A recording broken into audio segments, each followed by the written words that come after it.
ಎಷ್ಟು ಬೇಗ ನಿನಗೆ ಸತ್ಯದ ಅರಿವಾಯಿತು? ಹೌದು ಸ್ವಾಮಿ, ಸತ್ಯದ ಅರಿವಾಯಿತು. ಕ್ರೌರ್ಯ, ಭೋಗಲಾಲಸೆ, ಸ್ವಾರ್ಥ, ಪರಹಿಂಸೆ ಇವೆಲ್ಲವೂ ನಮ್ಮನ್ನು ನರಕಕ್ಕೆ ದೂಡುತ್ತವೆ. ಈಗ ನಿನಗೆ ಜ್ಞಾನೋದಯವಾಗಿದೆ ಎಂದು ಭಾಸವಾಗುತ್ತದೆ. ಅಯ್ಯ, ಇನ್ನು ಮುಂದೆ ನೀನು ನಿನಗಾಗಿ, ನಿನ್ನವರಿಗಾಗಿ ಪರಹಿಂಸೆ, ಪರದ್ರವ್ಯ ಅಪಹರಣಗಳಂತಹ ಪಾಪಕೃತ್ಯಗಳನ್ನು ಮಾಡುವುದಿಲ್ಲವೇ? ಇಲ್ಲ ಇಲ್ಲ ಮಹಾತ್ಮ, ಖಂಡಿತವಾಗಿಯೂ ಮಾಡುವುದಿಲ್ಲ. ಅಂದ ಮೇಲೆ ಖಂಡಿತ ನಿನ್ನ ಉದ್ಧಾರವಾಗುತ್ತದೆ. ನಾನಿನ್ನು ಬರುತ್ತೇನೆ. ನಾರಾಯಣ ನಾರಾಯಣ. ಪೂಜ್ಯರೇ, ಪೂಜ್ಯರೇ, ನೀವೇ ನನಗೆ ಸತ್ಯ ದರ್ಶನ ಮಾಡಿಸಿ ಈಗ ನೀವೇ ನನ್ನ ಕೈ ಬಿಟ್ಟು ಹೋಗುತ್ತೀರಾ? ಇನ್ನೇನು ಮಾಡಲಯ್ಯ? ಇನ್ನು ಮುಂದೆ ನೀನು ಪಾಪ ಕಾರ್ಯವನ್ನು ಮಾಡುವುದಿಲ್ಲ ಎಂದ ಮೇಲೆ ಪುಣ್ಯವನ್ನು ಮಾಡುತ್ತಿ ಎಂದರ್ಥ. ಪುಣ್ಯವನ್ನು ಮಾಡಿದ ಮೇಲೆ ಒಳ್ಳೆಯ ಕೆಲಸಗಳನ್ನು ಮಾಡುತ್ತಿ ಎಂದು ಅರ್ಥ. ಇದಕ್ಕಿಂತ ಇನ್ನೇನು ಮಾಡಲಯ್ಯ? ಅಂದರೆ ಅಂದರೆ ನಾನು ಇಲ್ಲಿಯವರೆಗೂ ಮಾಡಿದ ಅಪಾರ ಪಾಪದಿಂದ ಮುಕ್ತಿ ಹೊಂದುವುದು ಹೇಗೆ ಪೂಜ್ಯರೇ? ಪಾಪ ಮಾಡುವುದು ಬಹಳ ಸುಲಭ, ಆದರೆ ಅದರ ಪರಿಹಾರ ಬಹಳ ಬಹಳ ಕಷ್ಟ.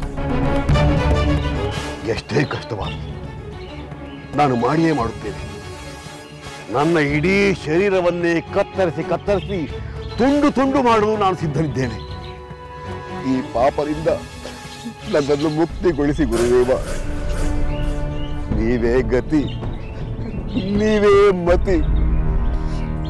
ನೀವು ನನಗೆ ಪಾಪದಿಂದ ಮುಕ್ತಿಗೊಳಿಸಲು ದಾರಿ ತೋರುವವರೆಗೂ ನಾನು ನಿಮ್ಮ ಈ ಪವಿತ್ರ ಪಾದಗಳನ್ನು ಬಿಡಲಾರೆ, ಬಿಡಲಾರೆ ಗುರುದೇವ, ಬಿಡಲಾರೆ.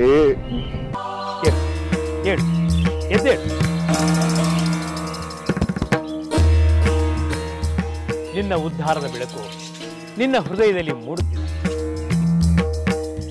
ಎಲ್ಲವುದಕ್ಕೂ ಒಂದು ಮಾರ್ಗವಿದೆ ಅಯ್ಯ.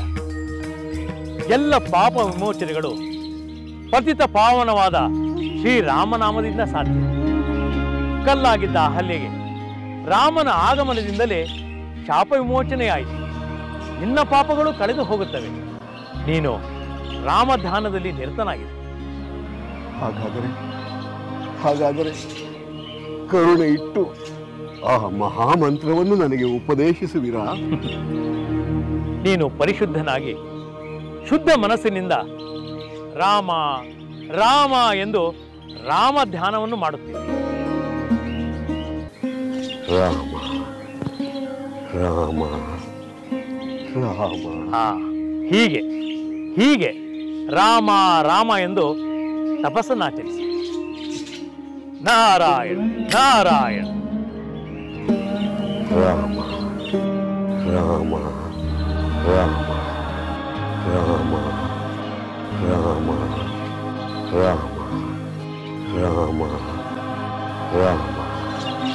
ರಾಮ ರಾಮ ರಾಮ. ದೇವತೆಗಳೇ, ಹೀಗೆ ನಾನು ಆ ಬೇಡನಿಗೆ ರಾಮನಾಮವನ್ನು ಜಪಿಸುವಂತೆ ಹೇಳಿ ಬಂದೆ. ಅವನ ಮಹಾತಪಸ್ಸು ಆರಂಭವಾಯಿತು.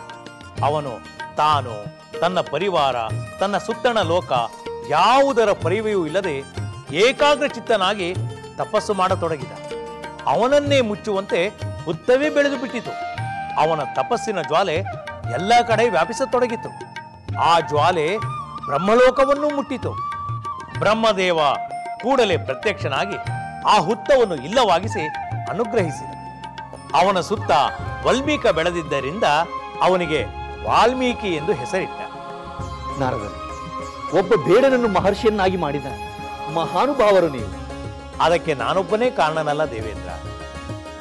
ಬೇಡ ವಾಲ್ಮೀಕಿ ಮಹರ್ಷಿ ಆಗುವುದರಲ್ಲಿ ಸರ್ಪಶ್ರೀಗಳ ಪಾಲು ಇದೆ. ಅಂದರೆ ರಾಮನಾಮದ ತಪಸ್ಸಿನ ಕಾರಣದಿಂದಲೇ ವಾಲ್ಮೀಕಿ ಮಹರ್ಷಿಗಳು ರಾಮಾಯಣವನ್ನು ಬರೆಯುವಂತಾಯಿತು ಎಂದು ಹೇಳಬಹುದು. ಹೌದು, ಅದನ್ನು ಪರಿಗಣಿಸಿಯೇ ಬ್ರಹ್ಮದೇವ ರಾಮಾಯಣವನ್ನು ಬರೆಯಲು ಆದೇಶಿಸಿರುತ್ತಾರೆ.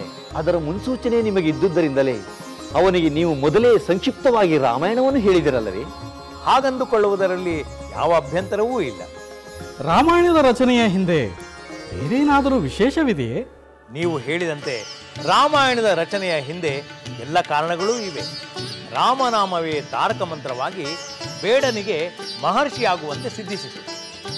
ವಾಲ್ಮೀಕಿ ಮಹರ್ಷಿ ಆದ ಮೇಲೆ ನಾನು ರಾಮಕಥೆಯನ್ನು ಹೇಳಿದ್ದೆ.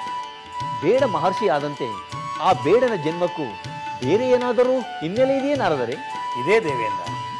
ಪಿತಾಮಹ ಬ್ರಹ್ಮದೇವನ ಸೃಷ್ಟಿಯಾದ ಪ್ರಚೇತಸ ಎಂಬ ಪ್ರಜಾಪತಿಯೇ ವಾಲ್ಮೀಕಿಯ ಮೂಲ ಸ್ವರೂಪ.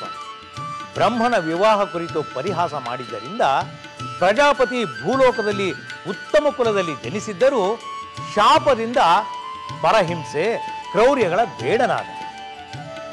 ಆದರೆ ಶಾಪ ಕೊಟ್ಟ ಬ್ರಹ್ಮದೇವನೇ ಅನುಗ್ರಹಿಸಿದ ಮೇಲೆ ಶೀಘ್ರವಾಗಿ ಮೂಲ ರೂಪವನ್ನು ಪಡೆದುಕೊಂಡು ಮಹರ್ಷಿ ವಾಲ್ಮೀಕಿಯಾಗಿ ರಾಮಾಯಣವನ್ನು ರಚಿಸಿ ಲೋಕವಂದ್ಯನಾದ. ನಾರದರೆ, ರಘುವಂಶದ ಸಂತಾನ ಜನಿಸುವುದಲ್ಲವೇ? ಆ ಸಂತಾನದ ಬಗ್ಗೆ ರಾಮನಿಗೆ ತಿಳಿಯುವುದೇ? ಅಥವಾ ಆ ಸಂತಾನದ ಮೂಲಕ ದೂರವಾಗಿರುವ ರಾಮ ಸೀತೆಯರ ಪುನರ್ಮಿಲನವಾಗುವುದೇ? ತನ್ನ ಸಂತಾನದಿಂದ ಸೀತಾದೇವಿಯ ದುಃಖ ನಿವಾರಣೆ ಆಗುತ್ತದೆಯೇ? ಇಷ್ಟೊಂದು ಆತುರ ಬೇಕೆ? ಮುಂದೇನಾಗುವುದೆಂಬುದನ್ನು ನೋಡುತ್ತಾ ತಿಳಿಯೋಣ. ಈಗ ಶತ್ರುಘ್ನ ರಾಮನ ಆದೇಶದಂತೆ ಲವಣಾಸುರನ ಸಂಹಾರಕ್ಕೆ ಹೊರಟಿದ್ದಾನೆ. ನಾನು ಮೊದಲೇ ಹೇಳಿದಂತೆ ಮಾರ್ಗ ಮಧ್ಯದಲ್ಲಿ ವಾಲ್ಮೀಕಿಗಳ ಆಶ್ರಮ ಸಿಗುತ್ತದೆ. ಅಲ್ಲೇನಾಗುತ್ತದೋ ಕಾದು ನೋಡೋಣ. ನಾರಾಯಣ ನಾರಾಯಣ. ಪ್ರಣಾಮಗಳು ಪ್ರಭು. ಪ್ರಭು, ನಾವು ಮೊದಲೇ ನಿಶ್ಚಯಿಸಿದಂತೆ ನಾವು ತಲುಪಬೇಕಾದ ಸ್ಥಳವನ್ನು ತಲುಪಿದ್ದೇವೆ. ಒಳ್ಳೆಯದು ಸೇನಾಪತಿ. ನಾವು ಮೊದಲು ಅಂದುಕೊಂಡ ಕಡೆಗಳಲ್ಲೇ ಬೀಡು ಬಿಡಬೇಕು. ಎಲ್ಲ ವ್ಯವಸ್ಥೆಗಳು ಯಾರಿಗೂ ತೊಂದರೆ ಆಗದಂತೆ ಇರಬೇಕು. ಇಲ್ಲ ಪ್ರಭು, ಎಲ್ಲ ವ್ಯವಸ್ಥೆಯು ಸುಸೂತ್ರವಾಗಿ ನಡೆಯುತ್ತಿದೆ. ಎಲ್ಲರೂ ಉತ್ಸಾಹದಿಂದಿದ್ದಾರೆ. ಈ ಉತ್ಸಾಹ ಲವಣಾಸುರ ಸಂಹಾರವಾಗುವವರೆಗೂ ಹೀಗೆ ಇರಬೇಕು. ಖಂಡಿತ ಪ್ರಭು, ಹಾಗೇ ಇರುತ್ತದೆ. ಈ ಮಾರ್ಗದಲ್ಲಿ ವಾಲ್ಮೀಕಿ ಮಹರ್ಷಿಗಳ ಆಶ್ರಮವಿರುವುದು ನಿಮಗೆ ತಿಳಿದಿದೆಯೇ? ತಿಳಿದಿದೆ ಪ್ರಭು. ಸಮೀಪದಲ್ಲಿರುವ ಆಶ್ರಮದ ತಪಸ್ವಿಗಳೊಡನೆ ಮಾತನಾಡಿದಾಗ ಅವರು ಈ ವಿಷಯವನ್ನು ತಿಳಿಸಿದರು.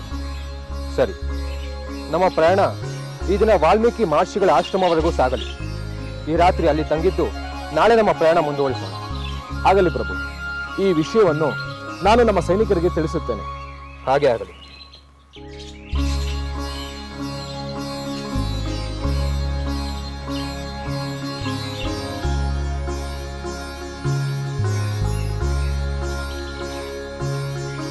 ಸೀತೆ, ಮಹರ್ಷಿಗಳು ನಿಮ್ಮ ಯೋಗಕ್ಷೇಮವನ್ನು ವಿಚಾರಿಸಲು ಬರುತ್ತಿದ್ದಾರೆ.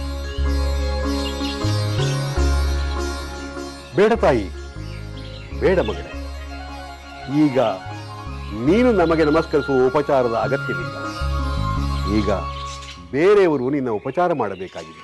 ತಾಪಸಿಯರೇ, ಸೀತೆಯನ್ನು ಚೆನ್ನಾಗಿ ನೋಡಿಕೊಳ್ಳಿ. ಮಗುವಿನ ಜನನವಾದ ಕೂಡಲೇ ಬಂದು ನಮಗೆ ತಿಳಿಸಿ. ಮಗಳೇ, ನಿನ್ನ ಕಂದ ಭೂಮಿಗೆ ಅವತಾರ ಮಾಡುವ ಸಮಯ ಸನ್ನಿಹಿತವಾಗಿದೆ. ಮುಂದೆ ನಿನ್ನ ಕಂದನ ಜೊತೆಯಲ್ಲೇ ನಿನ್ನನ್ನು ನೋಡುತ್ತೇವೆ.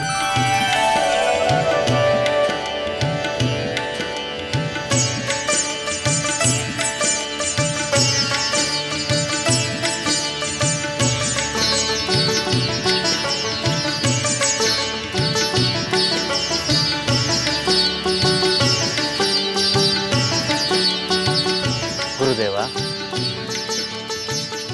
ಶ್ರೀರಾಮನ ಸಹೋದರ ಶತ್ರುಘ್ನ ಸೈನ್ಯ ಸಮೇತವಾಗಿ ಆಗಮಿಸಿದ್ದಾರೆ. ತಮ್ಮ ದರ್ಶನಕ್ಕಾಗಿ ಕಾದಿದ್ದಾರೆ ಗುರುದೇವ. ಅವರನ್ನು ಗೌರವಾದರದಿಂದ ಬರಮಾಡು.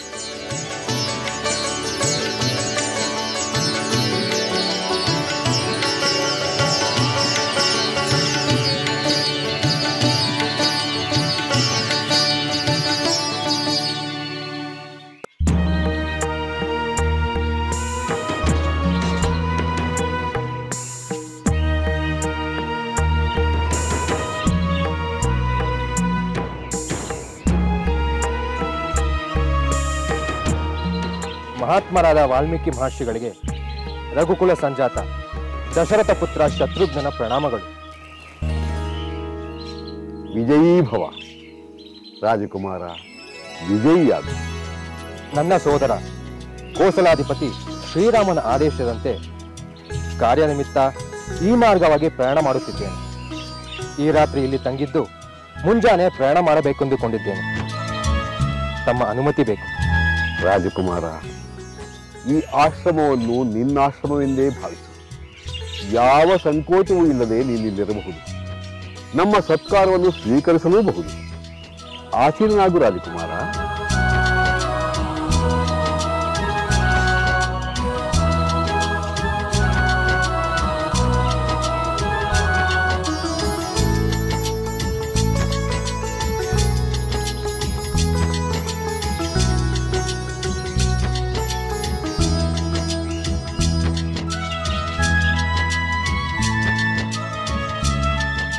ಅಂದರೆ ನೀನೀಗ ಲವಣಾಸುರನ ಸಂಹಾರಕ್ಕೆ ಹೊರಟಿದೆಯಾ? ಹೌದು ಪೂಜ್ಯರೇ, ಅದಕ್ಕಾಗಿಯೇ ನಾನು ಚತುರಂಗ ಬಲ ಸಹಿತ ಹೊರಟಿದ್ದೇನೆ. ಶತ್ರುಘ್ನ, ಆ ಲವಣಾಸುರನು ಪರಮೇಶ್ವರನಿಂದ ಪಡೆದ ಶೂಲದಿಂದ ಋಷಿಮುನಿಗಳನ್ನು ಕಾಡುತ್ತಿದ್ದಾನೆಂದು ನಾವು ಕೇಳಿ ತಿಳಿದಿದ್ದೇವೆ.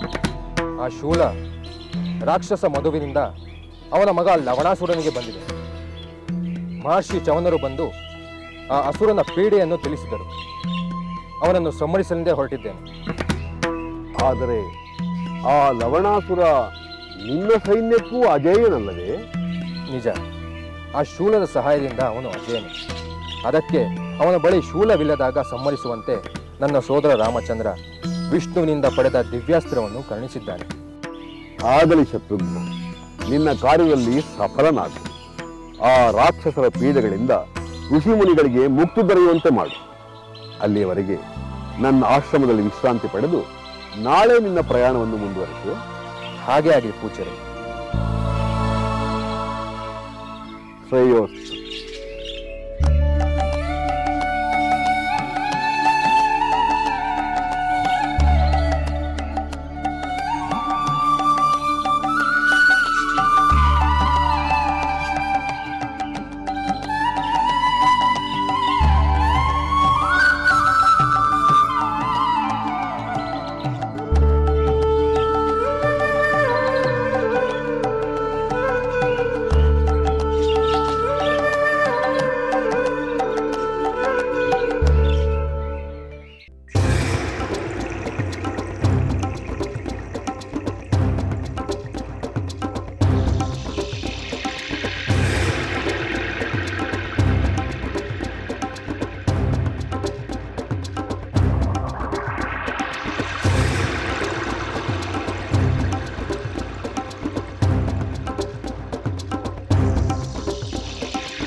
ಸೀತಾದೇವಿ, ನೀನಿಂದು ಮುತ್ತಿನಂತ ಇಬ್ಬರು ಪುತ್ರರ ತಾಯಿ.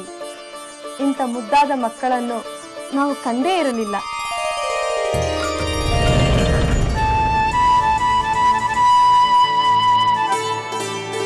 ಸೀತಾದೇವಿ, ಏಕೆ ಈ ಕಣ್ಣೀರು? ಏನಾಯಿತು? ಸಂತೋಷ ಪಡಬೇಕಾದ ಸಮಯದಲ್ಲಿ ದುಃಖ ಪಡುತ್ತಿರುವೆ ಏಕೆ ತಾಯಿ? ಸೋದರಿಯರೇ, ಈ ಮಕ್ಕಳನ್ನು ಕಂಡು ನನಗೆ ಸಂತೋಷವಾಯಿತು. ಆದರೆ ಹೇಳಮ್ಮ, ನಿನ್ನ ಮನಸ್ಸಿನ ದುಃಖವೇನೆಂದು ಹೇಳು. ತಾಯಿಯಾಗಿ ಈಗ ನಿನ್ನ ಹೊಣೆ ಹೆಚ್ಚಾಗಿದೆ. ಈ ಮಕ್ಕಳನ್ನು ಲಾಲನೆ ಪಾಲನೆ ಮಾಡಿ ಬೆಳೆಸುವ ಕರ್ತವ್ಯ ನಿನ್ನದಾಗಿದೆ. ಇಂಥ ಸಮಯದಲ್ಲಿ ಯಾವ ದುಃಖ ನಿನ್ನನ್ನು ಬಾಧಿಸುತ್ತಿದೆ?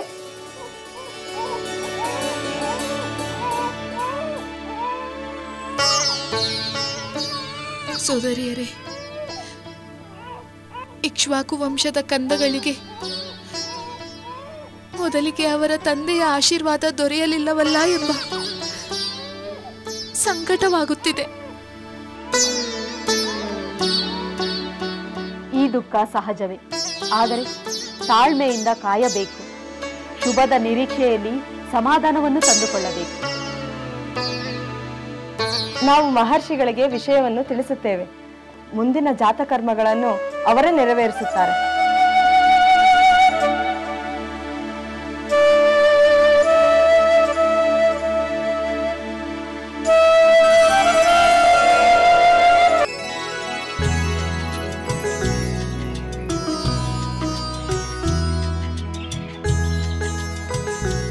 ಪೂಜ್ಯರಿಗೆ ಪ್ರಣಾಮಗಳು.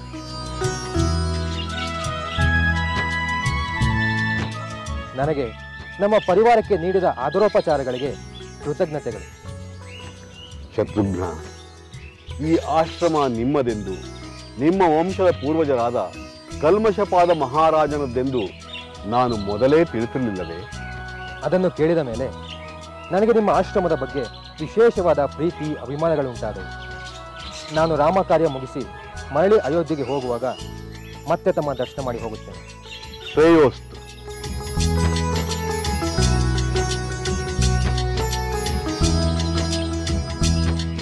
ಗುರುದೇವ, ಗುರುದೇವ, ಶುಭ ಸಂದೇಶವನ್ನು ತಂದಿದ್ದೇವೆ. ಹೌದೇ? ಅದೇನೆಂದು ಬೇಗ ಹೇಳಿ. ಗುರುದೇವ, ಶ್ರೀರಾಮ ಸತಿ ಸೀತಾದೇವಿ ಇಬ್ಬರು ಮುದ್ದಾದ ಗಂಡು ಮಕ್ಕಳಿಗೆ ಜನ್ಮ ನೀಡಿದ್ದಾಳೆ. ಸಂತೋಷ, ಬಹಳ ಸಂತೋಷ. ನಾವೀ ಶುಭವಾರ್ತೆಯನ್ನು ನಿರೀಕ್ಷೆ ಮಾಡುತ್ತಲೇ ಇದ್ದೆವು.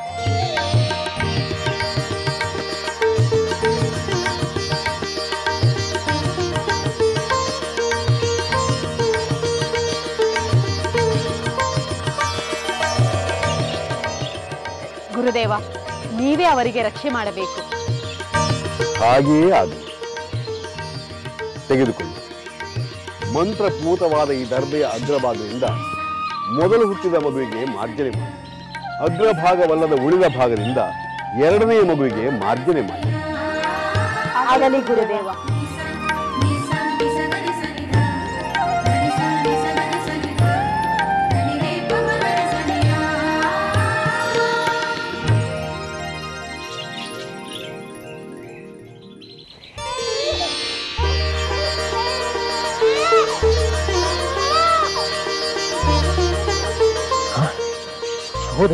ಹೌದು ಪ್ರಭು.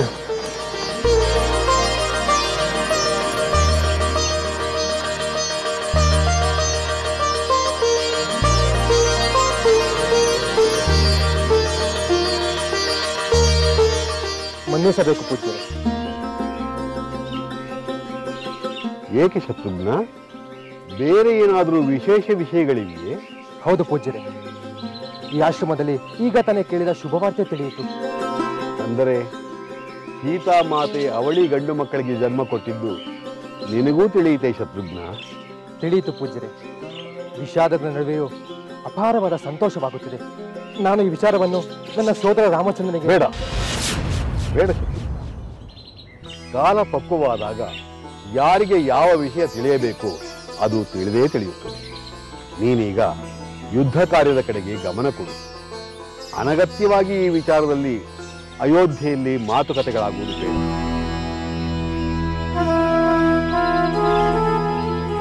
ಅರ್ಥವಾಯಿತು ಪೂಜ್ಯರೇ.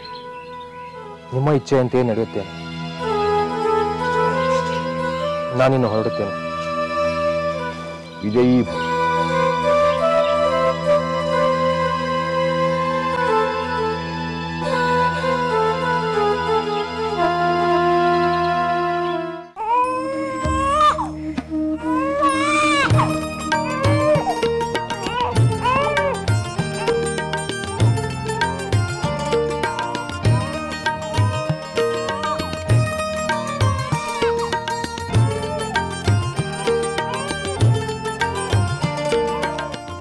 ಗುರುಗಳೇ, ತಾವು ಸೂಚಿಸಿದಂತೆ ದರ್ಬೆಯ ಮೇಲಿನ ಭಾಗದಿಂದ ಮೊದಲು ಹುಟ್ಟಿದ ಮಗುವಿಗೂ ಕೆಳಭಾಗದಿಂದ ನಂತರ ಹುಟ್ಟಿದ ಮಗುವಿಗೂ ಮಾರ್ಜನ ಮಾಡಿಸಲಾಯಿತು. ಇಗೋ, ಇದು ಮೊದಲು ಹುಟ್ಟಿದ ಮಗು, ಇದು ನಂತರ ಹುಟ್ಟಿದ ಮಗು.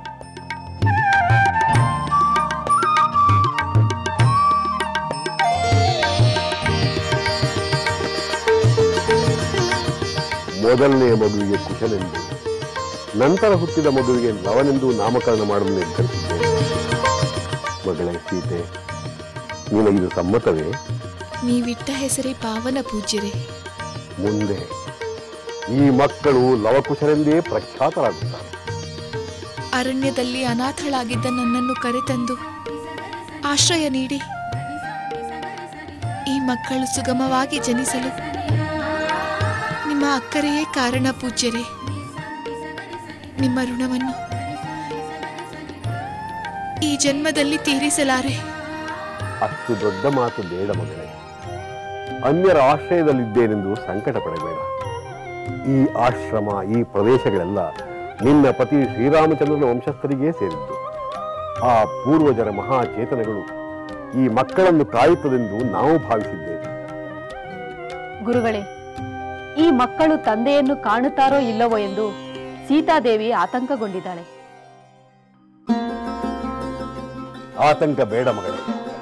ಸಮಯ ಕೂಡಿ ಬಂದಾಗ ಈ ಮಕ್ಕಳಿಗೆ ತಂದೆಯ ದರ್ಶನ ಭಾಗ್ಯ ಲಭಿಸುತ್ತದೆ. ಈ ಮಕ್ಕಳು ತಮ್ಮ ಭಕ್ತಿ ಮತ್ತು ಶಕ್ತಿಯಿಂದ ತಮ್ಮ ತಂದೆಯ ಪ್ರೇಮ ಮತ್ತು ಅನುಗ್ರಹಕ್ಕೆ ಪಾತ್ರರಾಗುತ್ತಾರೆ.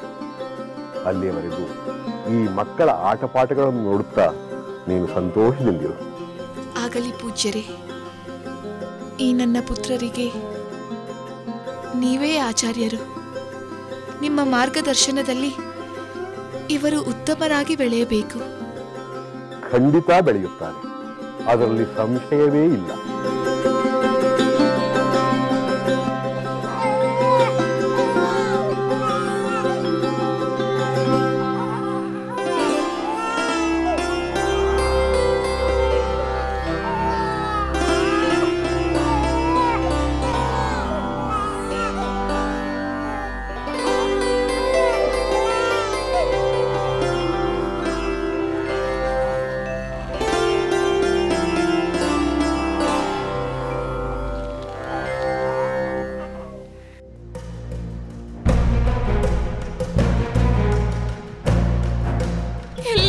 ಸ್ವಾಮಿ, ಎಂತ ದುಷ್ಟ ರಾಕ್ಷಸನಿದ್ದಾರೋ, ಬೇಗ ಬನ್ನಿ ಸ್ವಾಮಿ. ಸ್ವಾಮಿ, ನನ್ನನ್ನು ಕಾಪಾಡಿ ಸ್ವಾಮಿ. ಸ್ವಾಮಿ, ನನ್ನನ್ನು ಕಾಪಾಡಿ ಸ್ವಾಮಿ.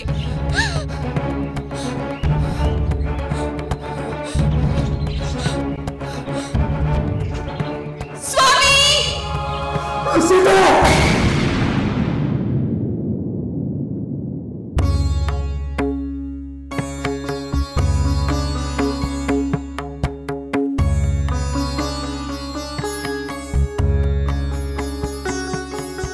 ಸೀತೆ, ಸೀತೆ, ಸೀತೆ, ಸೀತೆ. ಸಹೋದರ ಲಕ್ಷ್ಮಣ, ಯಾವಾಗ ಬಂದೆ? ಈಗ ತಾನೇ ಬಂದೆ. ಭಯ ದುಃಖದಿಂದ ನೀನು ಏನೋ ಯೋಚಿಸುತ್ತಿರುವಂತಿದೆ. ಹೌದು ಲಕ್ಷ್ಮಣ, ಕೆಲವು ತಿಂಗಳ ಹಿಂದೆ ಕಂಡ ಕನಸು ಈಗ ಇದ್ದಕ್ಕಿದ್ದಂತೆ ನೆನಪಾಯಿತು. ಯಾವ ಕನಸು? ಸೀತೆ ಏಕಾಂಗಿಯಾಗಿ ಕಾಡಿನಲ್ಲಿ ಆಕ್ರಂದನ ಮಾಡುತ್ತಿದ್ದ ಕನಸು ಕಂಡಿದ್ದೆ. ಈಗ ಆ ಕನಸು ನಿಜವಾಗಿ ಹೋಯಿತೆಂದು ಸಂಕಟವಾಗುತ್ತಿದೆ ಲಕ್ಷ್ಮಣ. ಸೀತೆ ಈ ಅರಮನೆಯನ್ನು ತೊರೆಯುವಂತಾಯಿತು. ಅದಕ್ಕೆ ನಾನೇ ಕಾರಣವಾಗುವಂತಾಯ್ತಲ್ಲ. ಲಕ್ಷ್ಮಣ, ಹೇಳು ಸಹೋದರ, ಏನಾಗಬೇಕು? ನೀನು ಸೀತೆಯನ್ನು ವಾಲ್ಮೀಕಿ ಮಹರ್ಷಿಗಳ ಆಶ್ರಮದ ಬಳಿಯಲ್ಲೇ ಬಿಟ್ಟು ಬಂದೆ ಅಲ್ಲವೇ? ಹೌದು ಸಹೋದರ, ಅಲ್ಲೇ ಬಿಟ್ಟು ಬಂದೆ. ನಾವು ಬಂದ ಸ್ವಲ್ಪ ಹೊತ್ತಿಗೆ ಅತ್ತಿಗೆ ಖಂಡಿತ ವಾಲ್ಮೀಕಿ ಮಹರ್ಷಿಗಳ ಆಶ್ರಮ ಸೇರಿರುತ್ತಾರೆ. ಹಾಗಾಗಿದ್ದರೆ ಚಿಂತೆ ಇಲ್ಲ. ಇಲ್ಲವಾದರೆ ಗರ್ಭಿಣಿಯಾದ ಅವಳು ಎಲ್ಲಿ ಹೇಗೆ ತಾನೇ ಮಗುವಿಗೆ ಜನ್ಮ ನೀಡುತ್ತಾಳೆ? ಮಹಾಪತಿವ್ರತೆಯಾದ ನನ್ನ ಅತ್ತಿಗೆಯ ವಿಷಯದಲ್ಲಿ ದೈವ ಇಷ್ಟು ನಿರ್ದಯನಾಗುವುದಿಲ್ಲ ಸಹೋದರ. ಅವರು ಖಂಡಿತ ವಾಲ್ಮೀಕಿ ಮಹರ್ಷಿಗಳ ಆಶ್ರಮದಲ್ಲಿ ಸುಖವಾಗಿ ತಾಯಿಯಾಗುತ್ತಾರೆ. ನೀನು ಚಿಂತಿಸಬೇಡ. ಅಷ್ಟಾದರೆ ಸಾಕು.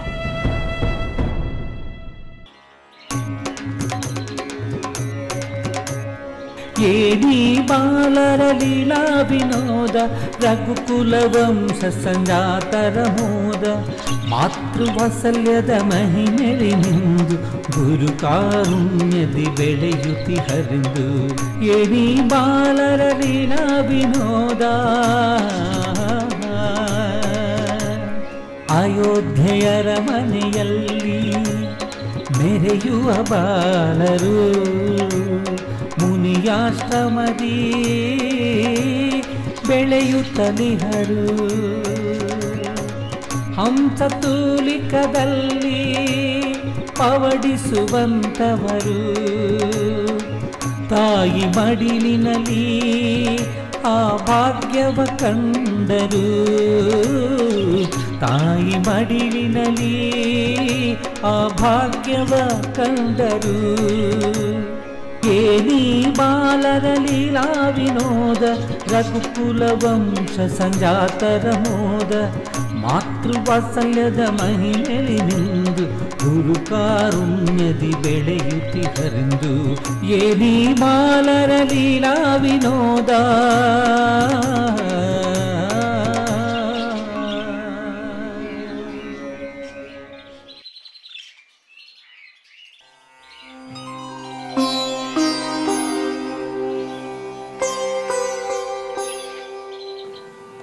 ಮಗಳೇ ಸೀತೆ,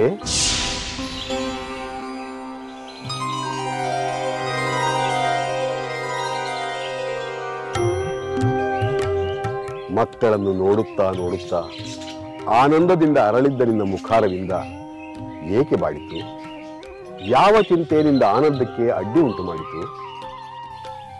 ಕ್ಷಮಿಸಿ ಪೂಜ್ಯರೇ, ಏನೋ ನೆನಪಾಯಿತು. ಅಯೋಧ್ಯೆ ನೆನಪಾಯಿತೆ? ಹೌದು ಪೂಜ್ಯರೇ, ರಾಜಕುಮಾರರಾದ ನನ್ನ ಮಕ್ಕಳು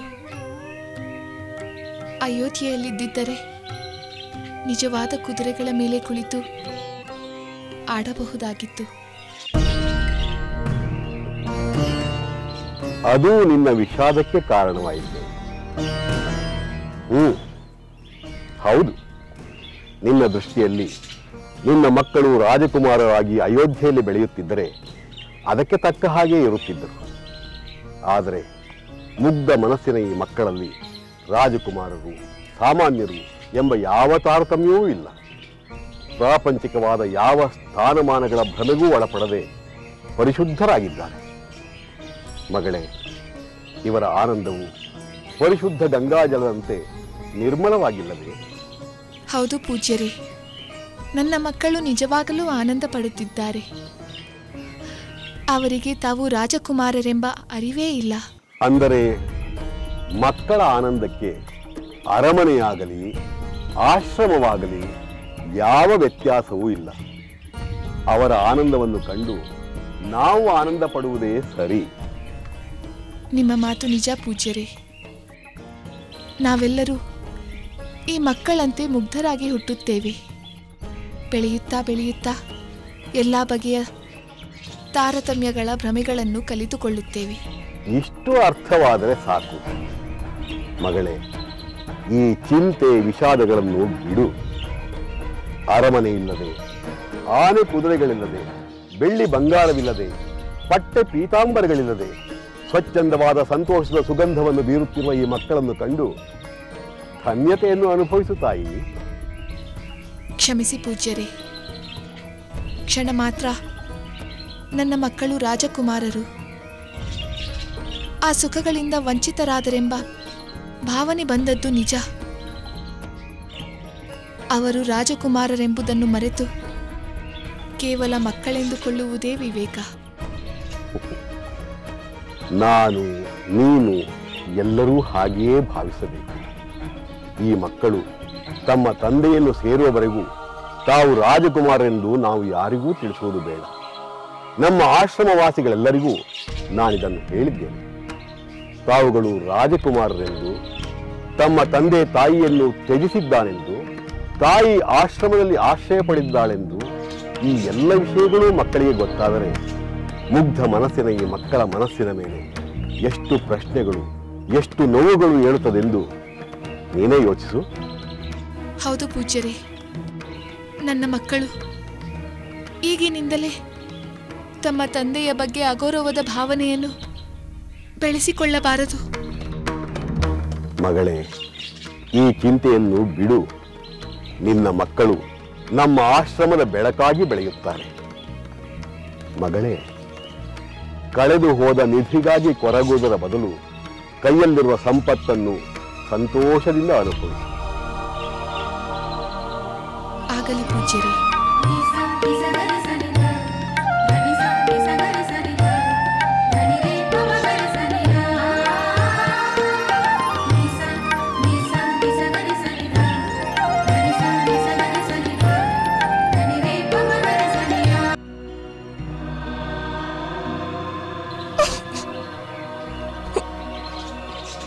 ಇಲ್ಲೇ ಸಮೀಪದಲ್ಲಿ ದಶರಥ ಮಹಾರಾಜರ ಪರಮ ಮಿತ್ರರಾದ ಮುನಿಶ್ರೇಷ್ಠರಾದ ವಾಲ್ಮೀಕಿ ಮಹರ್ಷಿಗಳ ಆಶ್ರಮವಿದೆ. ನೀವು ಅವರ ಆಶ್ರಯವನ್ನು ಸೇರಬೇಕು.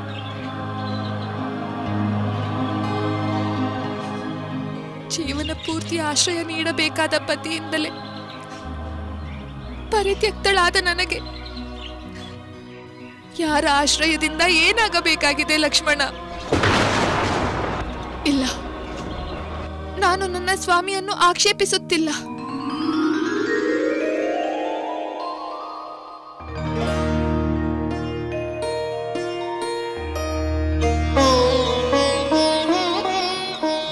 ಸ್ವಾಮಿ,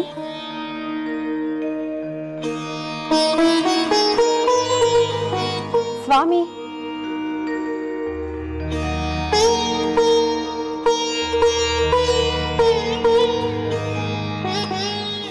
ಸ್ವಾಮಿ, ನೀನೇ? ಹೌದು, ನಾನೇ. ಯಾವ ಯೋಚನೆಯಲ್ಲಿ ಮುಳುಗಿದ್ದೀರಾ ಸ್ವಾಮಿ? ನಾನು ನಿಮಗಾಗಿ ಫಲಗಳನ್ನು ತಂದರೂ ನೀವು ನನ್ನತ್ತ ನೋಡಲೇ ಇಲ್ಲವಲ್ಲ. ಅಂತ ಗಹನವಾದ ಯೋಚನೆ ಯಾವುದು ಸ್ವಾಮಿ?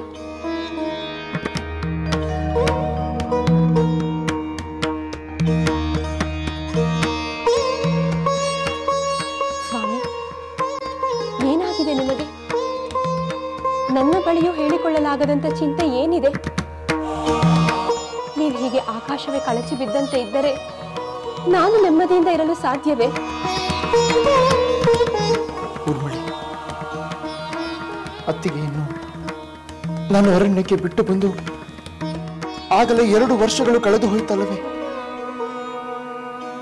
ಹೌದು ಸ್ವಾಮಿ,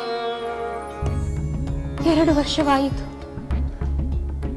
ಅವಳು ಮಗುವಿಗೆ ಜನ್ಮ ನೀಡಿದ್ದರೆ ಅದಕ್ಕೂ ಸರಿ ಸುಮಾರು 2 ವರ್ಷವಾಗಿರುತ್ತದೆ. ಸಂದೇಹವೇಕೆ ಊರ್ಮಿಳೆ? ಖಂಡಿತ ಅತ್ತಿಗೆ ಮಗುವಿಗೆ ಜನ್ಮ ನೀಡಿರುತ್ತಾರೆ. ದೇವರ ದಯೆಯಿಂದ ಹಾಗೇ ಆಗಿರಲಿ ಸ್ವಾಮಿ. ಆದರೆ ಕ್ರೂರ ಪ್ರಾಣಿಗಳಿಂದ ತುಂಬಿರುವ ಅರಣ್ಯದಲ್ಲಿ ಗರ್ಭಿಣಿಯಾದ ಅನಾಥೆಯಾದ ನನ್ನ ಸಹೋದರಿ ತನ್ನ ಜೀವ ಉಳಿಸಿಕೊಳ್ಳಲು ಸಾಧ್ಯವೇ? ಈ ಭಯ ಪ್ರತಿನಿತ್ಯವೂ ನನ್ನನ್ನು ಕಾಡುತ್ತದೆ. ಊರ್ಮಿಳೆ, ದಯವಿಟ್ಟು ಇಂತಹ ಕೆಟ್ಟ ಯೋಚನೆ ಮಾಡಬೇಡ. ನಿನ್ನ ಸಹೋದರಿಗೆ ಯಾವ ಅಪಾಯವೂ ಆಗಿರುವುದಿಲ್ಲ. ನಾನು ಬಿಟ್ಟು ಬಂದದ್ದು ವಾಲ್ಮೀಕಿ ಮಹರ್ಷಿಗಳ ಆಶ್ರಮದ ಬಳಿ. ಅಲ್ಲಿ ಆಶ್ರಯ ಖಂಡಿತ ಸಿಕ್ಕಿರುತ್ತದೆ, ಅದರಲ್ಲಿ ಯಾವ ಸಂದೇಹವೂ ಇಲ್ಲ. ಅದನ್ನೇ ಅಲ್ಲವೇ ನಾನು ಬಯಸುವುದು. ನಿಮ್ಮ ಮಾತನ್ನು ನಾನು ನಂಬುತ್ತೇನೆ ಸ್ವಾಮಿ. ನನ್ನದೊಂದು ಕೋರಿಕೆ ನಡೆಸಿಕೊಡುವಿರಾ? ಯಾವ ಕೋರಿಕೆ ಊರ್ಮಿಳೆ? ನಿಮ್ಮ ಊಹೆ ನಿಜವಾಗಿದ್ದರೆ ನನ್ನ ಸಹೋದರಿ ವಾಲ್ಮೀಕಿ ಮುನಿಯ ಆಶ್ರಮದಲ್ಲಿರುತ್ತಾಳೆ. ಈ ವೇಳೆಗೆ ಅವಳು ತಾಯಿಯಾಗಿರುತ್ತಾಳೆ. ನಾವಿಬ್ಬರು ಹೋಗಿ ನನ್ನ ಸಹೋದರಿ ಸೀತೆಯನ್ನು, ಅವಳ ಮಗುವನ್ನು ಕಂಡು ಬರೋಣ. ಇಲ್ಲ ಊರ್ಮಿಳೆ, ಇಲ್ಲ, ಅದು ಸಾಧ್ಯವಿಲ್ಲ. ಏಕೆ ಸಾಧ್ಯವಿಲ್ಲ? ಸಹೋದರ ರಾಮಚಂದ್ರನ ಅನುಮತಿ ಇಲ್ಲದೆ ನಾವು ಹೋಗುವಂತಿಲ್ಲ. ನೀವು ಹೋಗಿ ನಿಮ್ಮ ಸಹೋದರನ ಅಪ್ಪಣೆಯನ್ನು ಪಡೆದು ಬನ್ನಿ. ಪ್ರಯತ್ನಿಸುತ್ತೇನೆ. ನೀವು ಕೇಳಿದರೆ ನಿಮ್ಮ ಸಹೋದರ ಖಂಡಿತ ಇಲ್ಲವನ್ನುವುದಿಲ್ಲ. ನೀವು ಹೋಗಿ ಅಪ್ಪಣೆ ಪಡೆದು ಬನ್ನಿ. ನಾವು ಬೇಗನೆ ಹೋಗಿ ಸೀತೆಯನ್ನು ನೋಡಿ ಬರೋಣ.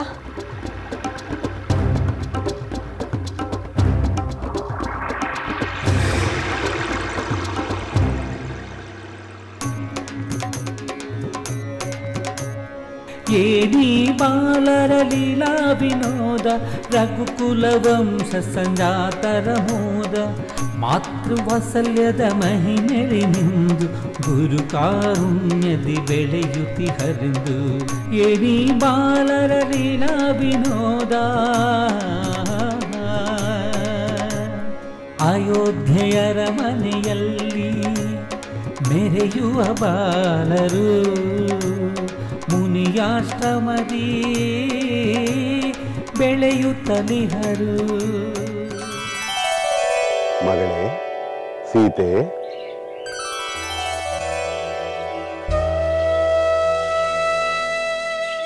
ಬನ್ನಿ ಪೂಜ್ಯರೇ.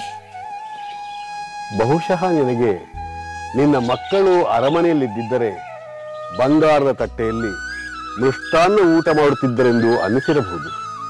ಆದರೆ ಇಲ್ಲಿ ಪ್ರಕೃತಿ ನೀಡಿರುವ ಸ್ವಾದಿಷ್ಟವಾದ ಆರೋಗ್ಯಕರವಾದ ಹಣ್ಣುಗಳನ್ನು ತಿಂದು ದೃಢಕಾಯರಾಗಿ ಬೆಳೆಯುತ್ತಾರೆ. ನಿಜ ಪೂಜ್ಯರೇ, ನನ್ನ ಮಕ್ಕಳು ಪ್ರಕೃತಿಯ ಮಡಿಲಿನಲ್ಲಿ ಈ ಆಶ್ರಮದ ಪ್ರಶಾಂತವಾದ ವಾತಾವರಣದಲ್ಲಿ ಚೆನ್ನಾಗಿ ಬೆಳೆಯುತ್ತಿದ್ದಾರೆ. ಅದಾವುದನ್ನು ಕಂಡೇ ಇರುವ ಈ ಮಕ್ಕಳಿಗೆ ಇದೇ ಸರ್ವಸ್ವ. ಚಿಂತಿಸಬೇಡ ತಾಯಿ, ನಿನ್ನ ಮಕ್ಕಳು ನಮ್ಮ ಆಶ್ರಮದಲ್ಲಿದ್ದು ಸನ್ಯಾಸಿಗಳಾಗುತ್ತಾರೆಂದು, ತಪಸ್ವಿಗಳಾಗುತ್ತಾರೆಂದು ನೀನು ಭಾವಿಸಬೇಡ. ಇಕ್ಷ್ವಾಕು ಕುಲದಲ್ಲಿ ಜನಿಸಿದ ನನ್ನ ಮಕ್ಕಳು ಅದಕ್ಕೆ ತಕ್ಕಂತೆಯೇ ಬೆಳೆಯುತ್ತಾರೆ ಎಂಬ ನಂಬಿಕೆ ನನಗಿದೆ ಪೂಜ್ಯರೇ. ಜೊತೆಗೆ ನಿನ್ನ ಮಾತೃವಾತ್ಸಲ್ಯ ಅಗತ್ಯವಾಗಿ ಬೇಕು ತಾಯಿ. ಈಗ ನನ್ನ ಬಳಿ ಇರುವುದಷ್ಟೇ ಅಲ್ಲವೇ ಪೂಜ್ಯರೇ? ನನ್ನ ವಾತ್ಸಲ್ಯವನ್ನೆಲ್ಲ ಧಾರೆ ಎರೆದು ಈ ಮಕ್ಕಳನ್ನು ಬೆಳೆಸುತ್ತೇನೆ. ನಿನ್ನ ಈ ವಾತ್ಸಲ್ಯದ ಅಮೃತ ನಿನ್ನ ಮಕ್ಕಳ ಪಾಲಿಗೆ ಸಂಜೀವಿನಿಯಾಗುತ್ತದೆ ಮಗಳೇ. ತಾಯಿ, ಗುರುವಾಗಿ ಈ ಮಕ್ಕಳಿಗೆ ಏನೇನು ವಿದ್ಯೆಗಳನ್ನು ಕಲಿಸಿಕೊಡಬೇಕೋ ಅದೆಲ್ಲವನ್ನೂ ನಾವು ಕಲಿಸಿಕೊಡುತ್ತೇವೆ. ನಾನು ನಿಮಗೆ ಋಣಿಯಾಗಿದ್ದೇನೆ ಪೂಜ್ಯರೇ, ಋಣಿಯಾಗಿದ್ದೇನೆ.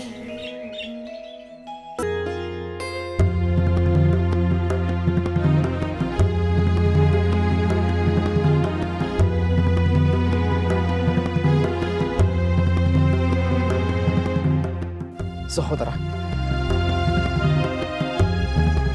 ಬಾ ಲಕ್ಷ್ಮಣ, ಯಾವುದಾದ್ರೂ ರಾಜಕಾರ್ಯದ ಬಗ್ಗೆ ಮಾತನಾಡಬೇಕಾಗಿದೆಯೇ? ಇಲ್ಲ ಸಹೋದರ, ಯಾವ ರಾಜ್ಯ ಕಾರ್ಯವೂ ಇಲ್ಲ. ನಿನ್ನ ಆದೇಶದಂತೆ ಎಲ್ಲವೂ ಸುಸೂತ್ರವಾಗಿ ನಡೆಯುತ್ತಿದೆ. ಎಲ್ಲರೂ ತಮ್ಮ ತಮ್ಮ ಕರ್ತವ್ಯವನ್ನು ನಿಷ್ಠೆಯಿಂದ ಪಾಲಿಸುತ್ತಿದ್ದಾರೆ. ಪ್ರಜೆಗಳು ನೆಮ್ಮದಿಯಿಂದ ಶಾಂತಿಯಿಂದ ಬದುಕುತ್ತಿದ್ದಾರೆ. ರಾಮರಾಜ್ಯವೆಂದರೆ ಸಮೃದ್ಧಿ, ಸಂತೃಪ್ತಿ ಎಂದು ಎಲ್ಲ ಕಡೆ ಪ್ರಸಿದ್ಧವಾಗಿದೆ. ಅದಕ್ಕೆ ನಾನು ಒಬ್ಬನೇ ಕಾರಣವಲ್ಲ ಲಕ್ಷ್ಮಣ. ನನ್ನ ಸೋದರರಾದ ನೀವು ದಕ್ಷತೆಯಿಂದ ಕೆಲಸ ಮಾಡುತ್ತಿರುವುದರಿಂದಲೇ ಅದು ಸಾಧ್ಯವಾಗಿರುವುದು. ಇರಬಹುದು, ಆದರೆ ಸೂತ್ರಧಾರಿಯಾದ ನೀನಿರುವಾಗ ಪಾತ್ರಧಾರಿಗಳಾದ ನಮ್ಮದೇನಿದೆ? ಸಹೋದರ, ಒಂದು ವಿಷಯ. ಹೇಳು ಲಕ್ಷ್ಮಣ, ಏಕೆ ಹಿಂಜರಿಕೆ? ಬೇರೆ ಏನಾದರೂ ಮಾತನಾಡುವುದಿದೆಯೇ? ಇದೆ, ಅದಕ್ಕೆ ಬಂದೆ. ಆದರೆ ಯಾವ ಸಂಕೋಚವೂ ಇಲ್ಲದೆ ಹೇಳು ಲಕ್ಷ್ಮಣ. ನಾನು ಖಂಡಿತ ಬೇಸರ ಮಾಡಿಕೊಳ್ಳುವುದಿಲ್ಲ. ನನಗೆ ಬೇಸರವಾಗುವಂತ ವಿಚಾರವನ್ನು ನೀನು ಕೇಳುವುದಿಲ್ಲ ಎಂಬ ನಂಬಿಕೆ ನನಗಿದೆ. ಸಹೋದರ, ನಾನು ಊರ್ಮಿಳೆಯೊಂದಿಗೆ ಮಾತನಾಡುತ್ತಿರುವಾಗ ಅವಳು ಅತ್ತಿಗೆಯನ್ನು ನೆನಪು ಮಾಡಿಕೊಂಡಳು. 2 ವರ್ಷ ಕಳೆದಿದೆ, ಅವರು ಈಗಾಗಲೇ ತಾಯಿಯಾಗಿರಬಹುದು ಎಂದು ಹೇಳಿದಳು. ಅವರ ಪರಿಸ್ಥಿತಿ ಹೇಗಿದೆಯೋ ಎಂದು ಆತಂಕಪಟ್ಟಳು. ಅದಕ್ಕೆ ನಾನು ಅತ್ತಿಗೆ ವಾಲ್ಮೀಕಿ ಮಹರ್ಷಿಗಳ ಆಶ್ರಮದಲ್ಲಿ ಸುರಕ್ಷಿತವಾಗಿರುತ್ತಾರೆ ಎಂದು ಹೇಳಿದೆ. ಅವಳು ನಿನ್ನ ಅನುಮತಿ ಪಡೆದು ಹೋಗಿ ನೋಡ ಬರಬೇಕೆಂದು ಆಸೆ ಪಡುತ್ತಿದ್ದಾಳೆ. ಅಂದರೆ ನೀನು ವಾಲ್ಮೀಕಿ ಮುನಿಗಳ ಆಶ್ರಮಕ್ಕೆ ಹೋಗಿ ಬರಲು ನನ್ನ ಅನುಮತಿಯನ್ನು ಕೇಳಲು ಬಂದಿರುವೆಯಾ? ಅದು ಊರ್ಮಿಳೆಯ ಕೋರಿಕೆ. ತನ್ನ ಸಹೋದರಿ ಮತ್ತು ಅವಳ ಮಗುವನ್ನು ಕಾಣಲು ಅವಳು ಹಂಬಲಿಸುತ್ತಿದ್ದಾಳೆ.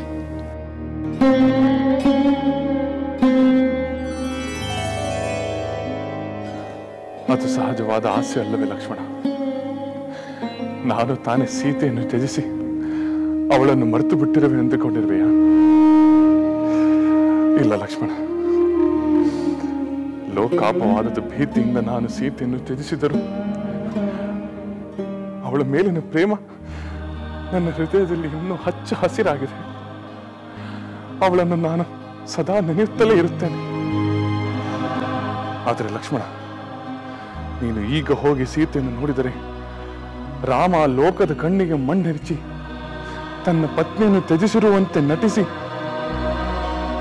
ಅವಳನ್ನು ತಾನೇ ಸುರಕ್ಷಿತವಾಗಿರಿಸಿ ಕಾಪಾಡುತ್ತಿದ್ದಾನೆ ಎಂಬ ಇನ್ನೊಂದು ಅಪವಾದ ಬರುವುದಿಲ್ಲವೇ? ಅಂತಹ ಅಪವಾದ ಬಂದರೆ ನಾನು ಯಾವ ಉದ್ದೇಶದಿಂದ ಸೀತೆಯನ್ನು ತ್ಯಜಿಸಿದೆನೋ ಅದು ವ್ಯರ್ಥವಾಗುವುದಿಲ್ಲವೇ? ಜನರ ದೃಷ್ಟಿಯಲ್ಲಿ ನಾನು ಬಹಳ ಹಗುರವಾಗುವುದಿಲ್ಲವೇ ಲಕ್ಷ್ಮಣ? ಇಲ್ಲ ಸಹೋದರ, ಬೇಡ. ನಿನಗೆ ಮತ್ತೆ ಯಾವ ಅಪವಾದವೂ ಬರಬಾರದು. ಅದಕ್ಕೆ ನಾನಂತೂ ಕಾರಣನಾಗಲಾರೆ. ಲಕ್ಷ್ಮಣ, ಸೀತೆಯನ್ನು ನೋಡಲು ಅಯೋಧ್ಯೆಯಿಂದ ಯಾರೇ ಹೋಗಿ ಬಂದರೂ ಅದು ಖಂಡಿತ ತಪ್ಪಾಗುತ್ತದೆ. ನಿನ್ನ ಮಾತು ನಿಜ ಸಹೋದರ, ನನ್ನನ್ನು ಕ್ಷಮಿಸು. ಇನ್ನೆಂದೂ ಇಂತಹ ಕೋರಿಕೆಯನ್ನು ಕೇಳುವುದಿಲ್ಲ. ನಾನಿನ್ನು ಬರುತ್ತೇನೆ. ನಿನಗೆ ಮಂಗಳವಾಗಲಿ ಲಕ್ಷ್ಮಣ.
ಪ್ರಣಾಮಗಳು ಪೂಜ್ಯರೇ.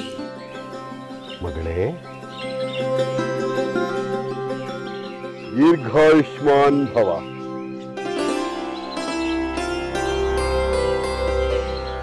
ಪೂಜ್ಯರೇ, ನನ್ನ ಮಕ್ಕಳಿಗೆ ಇನ್ನು ಮುಂದೆ ನೀವೇ ಗುರುಗಳು. ಇವರಿಗೆ ವಿದ್ಯೆಯನ್ನು ಕಲಿಸಿಕೊಡಬೇಕೆಂದು ಬೇಡಿಕೊಳ್ಳುತ್ತೇನೆ. ಅದು ನಮ್ಮ ಭಾಗ್ಯ ಮಗಳೇ. ನಮ್ಮ ಆಶ್ರಮ ಧರ್ಮಕ್ಕೆ ತಕ್ಕಂತೆ ಇವರನ್ನು ಸಕಲ ವಿದ್ಯಾ ಪಾರಂಗತರನ್ನಾಗಿ ಮಾಡುತ್ತೇನೆ. ಜೊತೆಗೆ ಸಕಲ ಶಾಸ್ತ್ರಗಳನ್ನೂ ಬೋಧಿಸುತ್ತೇನೆ. ಕ್ಷತ್ರಿಯ ಪುತ್ರರಾದ ಇವರಿಗೆ ಶಸ್ತ್ರವಿದ್ಯೆಯೂ ಅಗತ್ಯವಲ್ಲವೇ ಪೂಜ್ಯರೇ? ಚಿಂತಿಸಬೇಡ ತಾಯಿ, ಖಂಡಿತವಾಗಿ ಅದನ್ನೂ ಹೇಳಿಕೊಡುತ್ತೇನೆ. ಸೂಕ್ತ ಕಾಲದಲ್ಲಿ ಇವರಿಗೆ ದಿವ್ಯ ಮಂತ್ರಾಸ್ತ್ರಗಳನ್ನು ಉಪದೇಶಿಸುತ್ತೇನೆ. ಅದಕ್ಕೆ ಪೂರ್ವದಲ್ಲಿ ಇವರು ಕಲಿಯಬೇಕಾದ ಇನ್ನೊಂದು ವಿದ್ಯೆ ಇದೆ ತಾಯಿ. ಅದ್ಯಾವುದು ಪೂಜ್ಯರೇ? ಸಂಗೀತ. ಸಂಗೀತವೇ? ಹೌದು ಮಗಳೇ. ಶ್ರೀರಾಮಾಯಣ ಕಾವ್ಯ ಗಾಯನಕ್ಕೆ ಅಗತ್ಯವಾದ ಸಂಗೀತ ಜ್ಞಾನ ಇವರಿಗೆ ಲಭಿಸಲೇಬೇಕು. ಶ್ರೀರಾಮ ಕಥೆಯ ಮಾಧುರ್ಯ ಇವರ ಮಧುರವಾದ ಕಂಠದಿಂದ ಲೋಕವಿಖ್ಯಾತವಾಗಬೇಕು. ನಿಮ್ಮ ಅನುಗ್ರಹ ಪೂಜ್ಯರೇ. ಈ ಮಕ್ಕಳನ್ನು ತಿದ್ದಿ ರೂಪಿಸುವುದು ನಿಮ್ಮ ಕೃಪೆ.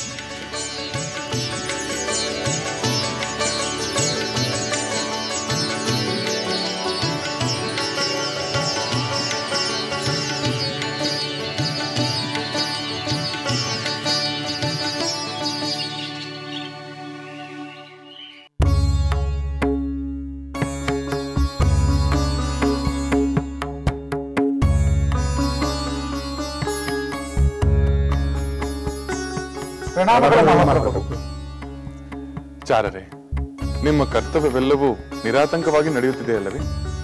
ಯಾವ ಅಡ್ಡಿ ಇಲ್ಲದೆ ನಡೆಯುತ್ತಿದೆ ಪ್ರಭು. ಈಗ ಯಾವುದಾದ್ರೂ ಪ್ರಮುಖ ವಿಷಯವಿದೆಯೇ?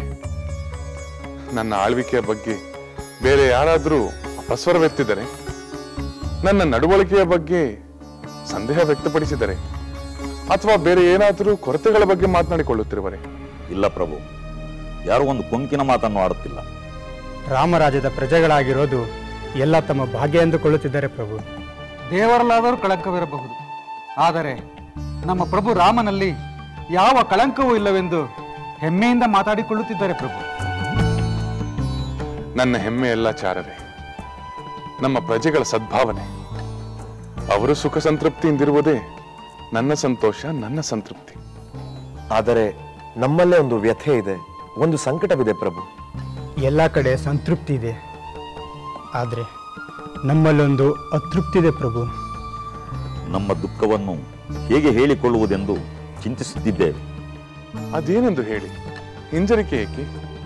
ನಿಮ್ಮ ಕುಂದುಕೊರತೆಗಳೇನಿದ್ದರೂ ನಾನು ನಿವಾರಿಸುತ್ತೇನೆ. ಎಲ್ಲರಂತೆ ನೀವು ಸುಖ ಸಂತೃಪ್ತಿಯಿಂದಿರಬೇಕು ಪ್ರಭು. ಸಮಸ್ತ ಪ್ರಜೆಗಳಿಗೂ ಸಂತೋಷ ಕೊಡುವ ನಿಮ್ಮ ಸಂತೋಷಕ್ಕೆ ನಮ್ಮಿಂದಲೇ ತಡೆಯಾಯಿತು. ಯಾವನೊಬ್ಬ ಅವಿವೇಕಿ ಆಡಿದ ಮಾತುಗಳನ್ನು ನಾವು ತಾನೇ ನಿಮಗೆ ಹೇಳಿದ್ದು. ಅದರಿಂದ ತಾನೇ ನೀವು ಪತ್ನಿ ಯೋಗದಿಂದ ದುಃಖ ಪಡುವಂತಾದದ್ದು. ನೀವು ಮಹಾರಾಣಿಯವರನ್ನು ಮತ್ತೆ ಅರಮನೆಗೆ ಕರೆಸಿಕೊಂಡಾಗಲೇ ನಮ್ಮ ದುಃಖ ನಿವಾರಣೆ ಆಗೋದು ಪ್ರಭು. ಚಾರರೇ, ನಿಮ್ಮ ಭಾವನೆಗಳಿಗೆ ನಾನು ಗೌರವ ನೀಡುತ್ತೇನೆ. ನನ್ನ ವ್ಯಥೆಯ ಬಗ್ಗೆ ನೀವು ಚಿಂತಿಸಬೇಕಾಗಿಲ್ಲ. ನಿಮ್ಮ ಕರ್ತವ್ಯದಲ್ಲಿ ಗಮನ ಕೊಡಿ. ಆಗಲಿ ಪ್ರಭು. ಆಗಲಿ ಪ್ರಭು.